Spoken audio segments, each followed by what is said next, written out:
Hello student, आज की इस वीडियो में यूपी बोर्ड क्लास 12 के बच्चों के लिए काफी मोस्ट इंपॉर्टेंट इंग्लिश ग्रामर से क्वेश्चन लेकर आए हैं। तो देख सकते हैं आज की जो टॉपिक है इसमें हम पढ़ेंगे 3 टॉपिक। एक तो पहला आइडियम्स पढ़ेंगे, इसमें जो कि 5 क्वेश्चन पढ़ेंगे जो कि बोर्ड एग्जाम में 2 नंबर का आता है। ठीक है, इसके बाद देखिए यहाँ पे दूसरा है सिनोनिम्स, यानी कि यहाँ पे हम प्रवाची पढ़ने वाले 10 प्रवाची मोस्ट इंपोर्टेंट पढ़ेंगे जो बोर्ड एग्जाम में बार बार पूछा गया है उसी को, और ये भी क्वेश्चन 2 नंबर का पेपर में आएगा। इसके बाद ये थर्ड नंबर एंटोनिम्स पढ़ेंगे जो कि विलोम शब्द होता है उसको। आज की इस वीडियो में टोटल 5 क्वेश्चन पढ़ेंगे जो कि ये भी 2 नंबर, यानी कि शॉर्ट वीडियो होगी छोटी सी, और इस वीडियो में 6 नंबर की तैयारी कंप्लीट होगी। तो वीडियो को लाइक कर देना, अगर आप इस चैनल पर नए तुरंत सब्सक्राइब कर लीजिए। इंग्लिश की बेस्ट तैयारी, आर्टिकल कैसे लिखेंगे, लेटर कैसे लिखेंगे, unseen passage, all question, short question, मतलब लॉन्ग क्वेश्चन कैसे करेंगे, सब कुछ हम आपको सिखाएंगे इस चैनल पे। तो चैनल को तुरंत सब्सक्राइब कर लीजिए। यहाँ पर देखिए सबसे पहले किस टाइप से मैंने बता ही दिया कि आपको क्वेश्चंस बताने वाले।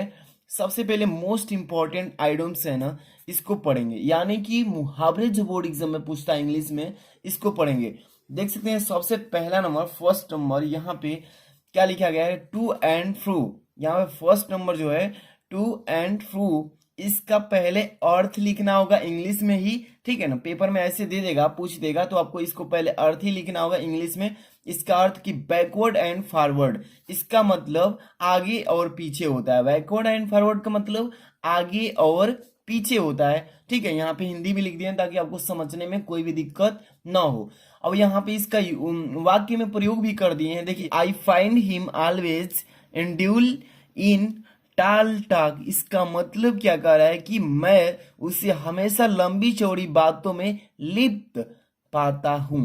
ये हो जाएगा इसका वाक्य में प्रयोग। इसके बाद हम यहाँ पे दूसरा नंबर क्वेश्चन जो है देख सकते हैं क्या रखे गए हैं कि ए बेड ऑफ रोजेज। ये बेड ऑफ रोजेज का यहाँ पे आपको इंग्लिश में अर्थ बता देना है, यानी कि an easy and comfortable situation, यानी कि फूलों की सेज बोलते हैं, फूलों की सेज। इसका वाक्य में प्रयोग पहले देख लीजिएगा, यहाँ पे करके बताया हूं। Life is not a bed of roses, यानी कि जीवन फूलों की सेज नहीं है। ऐसे ही बोर्ड एग्जाम में आपको पूछेगा, आपको तुरंत ही फाइंड कर देना इसका आंसर वहां पे। इसके बाद यहाँ पे देखिए यानी कि थर्ड नंबर की बिल्ड कैटलेस इन द एयर, यहाँ पे कह रहा है कि बिल्ड कैटलेस इन द एयर। अब यहाँ पे कह रहा है इसका अर्थ कि making dreamy schemes, making dreamy schemes, इसका मतलब कि हवा में बात करना, यानी कि हवाई में बात करना। हवा हवाई आप जानते होंगे, इसका अर्थ होगा कि हवा में मतलब कि बातें करना, ये हो जाएगा। यहाँ पे एक एग्जाम्पल इसका वाक्य प्रयोग में बता रहे हैं, देखिए कि Rahul always builds castles in the air, यानी कि राहुल हमेशा हवा में महल बनाता है। ये हो जाएगा इसका वाक्य में प्रयोग। इसके बाद अगला क्वेश्चन देखेंगे इसमें, यानी कि आप देख सकते हैं 4 नंबर क्वेश्चन यहाँ पे क्या कर रहा है, इसमें ध्यान से देखिएगा, काफी मोस्ट इंपोर्टेंट सेलेक्ट किए गए हैं क्वेश्चंस। ऑन एंड फू, यानी ऑन एंड ऑफ का मतलब क्या होता है, आप यहाँ पे पहले इसका अर्थ लिख दीजिए। इन रेगुलर, इसी को बोलते हैं अनियमित रूप से, अनियमित रूप से। ऑन एंड ऑफ का मतलब इरेगुलर, इसका अर्थ हो गया, और यहाँ पे इसका हिंदी में अर्थ अनियमित रूप से। यहाँ पर देखिए इसका वाक्य यूज ऑफ वर्ड कर रहे हैं कि you cannot learn well if you attend your class of and on. यहाँ पे इसका वाक्य में प्रयोग कर देंगे कि you cannot learn well if you attend your class of and on. इसका मतलब यदि आप अपनी कक्षा और आगे में भाग लेते हैं तो आप अच्छी तरह से नहीं सीख सकते हैं, यानी क्लास फानेंगे तो नहीं सीख सकते हैं, यही कह रहा है इसमें। यहाँ 5 number nip and the bird, nip and the bird का यहाँ पे अर्थ लिख दीजिए कि check in the beginning, check in the beginning, इसका अर्थ होगा हिंदी में कि आरंभ से रोकना, सॉरी आरंभ में रोकना, शुरू में ही रोकना। इसका वाक्य प्रयोग evil deeds should be nipped in the bird, क्या लिखा है कि evil deeds should be nipped in the bird, इसका मतलब कि बुरे कामों को कली में डुबो देना चाहिए, कली में डुबो देना चाहिए। ठीक है, बुरे कामों को कली में डुबो देना चाहिए, इसका वाक्य प्रयोग हो गया। इसके बाद हम देखने वाले हैं, यहाँ पे आ चुके हैं इंपोर्टेंट सिनोनिम। यानी कि यहाँ पे आपको पर्यायवाची शब्द बताएंगे। यहाँ पे दिया गया है, काफी इंपॉर्टेंट सिलेक्ट किया गया है, जो बोर्ड एग्जाम में बार बार पूछ रहा है उसी वर्ड को। यहाँ पे 10 बताएंगे सिनोनिम, यहाँ पे लिखेंगे, इसका अर्थ भी बताएंगे, ठीक है। फर्स्ट नंबर यानी कि ब्रेव है ना, ब्रेव का मतलब होता है बहादुर। अब बहादुर का पर्यायवाची सिनोनिम मतलब पूछ रहा है तो क्या होता है, बहादुर का करेजियस भी होता है ना, तो यहाँ पे लिख देंगे करेजियस, ठीक है, COURAGEOUS। करेजियस मतलब भी साहसी होता है, बहादुर ही होता है, ओके। तो आपको ब्रेव का सिनोनिम करेजियस याद कर लेना है, पेपर में आएगा ही आएगा, अच्छे से तैयार कर लेना है। इसमें एसेंट लिखा है ना, तो एसेंट का मतलब क्या होता है आपको मालूम है, आरोहण होता है। एसेंट का मतलब आरोहण। एसेंट का यहाँ पे पर्यायवाची बताना है, यानी कि यहाँ पे इसका सिनोनिम, तो इसका हो जाएगा रीजिंग, RISING, रीजिंग। यानी कि आरोहण का मतलब कि बढ़ते क्रम में उगना, बढ़ना, ठीक है। यहाँ पे हो जाएगा इसका रीजिंग। यहाँ पे डेड का मतलब होता है मृतक। इसका डेड का यहाँ पे क्या बताना है आपको, तो पर्यायवाची बताना है, तो यहाँ पे हो जाएगा मतलब लाइफ लेस भी लिख सकते हैं या डेथ केस्ड भी लिख सकते हैं। तो यहाँ पर लाइफ लेस, ठीक है, लाइफ लेस भी हो जाएगा, ये इसका हो जाएगा, मतलब कि डेथ मतलब मृत्यु, लाइफ लेस मतलब समाप्त हो गया जीवन। के बाद 4 नंबर इसमें क्या सेलेक्ट किया है, डेरोमेट्री, यानी कि डेरोमेट्री का यहाँ पे काफी मोस्ट इंपॉर्टेंट को सिलेक्ट किया है। इसका मतलब होता है अपमानजनक। डेरोमेट्री का मतलब अपमानजनक, और इसका यहाँ पे प्रणय मतलब कि सिनोनिम बताइए, तो यहाँ पे डेफमेट्री होता है, तो यहाँ पे लिख देता हूं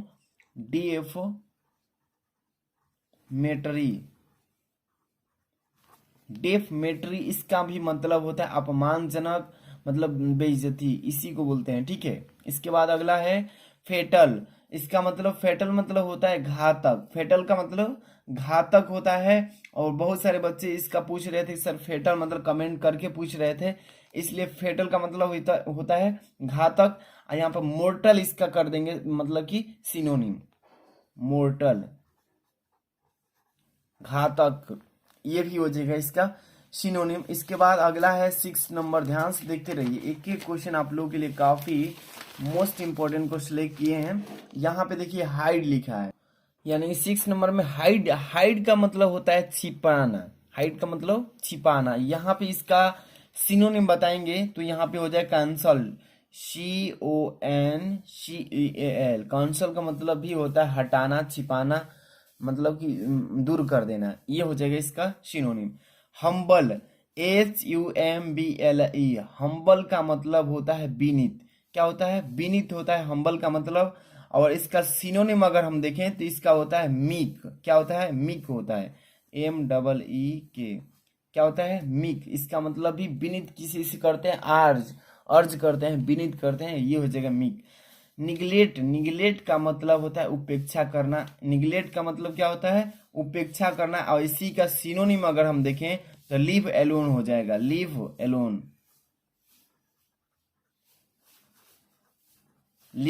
मतलब कि क्या हो जाएगा, उपेक्षा करना का हो जाएगा। यहाँ पे इसका भी मतलब वही हो जाएगा, अकेले हो जाना, किसी दूसरे का साथ छोड़ देना, ठीक, अकेले रहना। यहाँ पे प्रोफिशिएंट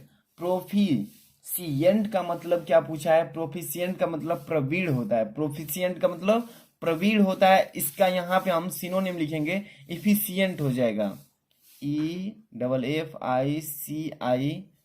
है, ENT, इफिशिएंट। इसका भी मतलब प्रवीण होना, ठीक। यहाँ पे देखिए लास्ट में रिवरेंस का मतलब यानी कि श्रद्धा होता है, रिवरेंस का मतलब होता है श्रद्धा। और यहाँ पे इसका सिनोनिम की अगर मैं बात करूं तो काफी ये बोर्ड एग्जाम में पूछा गया है, 2018 में पूछा गया था और 2020 में भी। यानी कि इसका एक्सक्लेम हो जाएगा, और यहाँ पर क्लेम इसका लिख देंगे, CLAIM, एस्क्लेम का मतलब ही होता है आपका श्रद्धा है, मनु है, ठीक है, श्रद्धा।